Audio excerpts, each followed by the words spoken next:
Brilliance Audio presents Enchanted by J.S. Scott. Performed by Elizabeth Powers.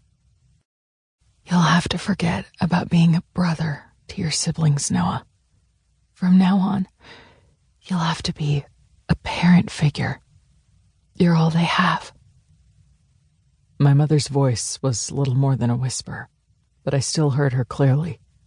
I'd scooted my chair up next to her hospital bed because she'd wanted to have a talk. They still have you, Mom. My voice was hoarse and more than a little bit panicked. She wasn't gone. She was still here. She was just sick.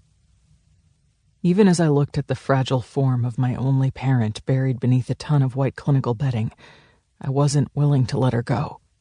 Not now. Not ever. My family needed her. Hell, I still needed her, even though I'd just turned 18 and had graduated from high school a few weeks earlier. Her voice was gentle as she said, "I'm dying, Noah. You know what the doctors told you. You have to accept it now." I clenched my fists until my knuckles were as white as the sheet they were resting on. "No," I said firmly. I wasn't going to let her go. I couldn't. She'd get better. She just needed time. "Yes," she answered. "Listen to me, Noah. I need you to be the strong one right now. You have to take care of your sisters and brothers. I don't want to leave any of you, but I'm afraid I don't have much choice." "You have to fight," I said insistently. "My fight is over," she said, sounding resigned as she laid her hand on top of mine. "Yours is just beginning." "I'm so sorry, Noah. I never wanted you or your sisters and brothers to suffer the way you have. We've never had much, and now things are going to get even more difficult." "We've always had each other," I told her adamantly. "Maybe we haven't had a lot of money, but that's never mattered. Yeah, we'd grown up poor, and my siblings were still being raised in near poverty, but they'd sure as hell never suffered. My mom had worked her ass off to provide the basic necessities, and now that I had a full-time job, things were bound to get easier. If she'd just get well.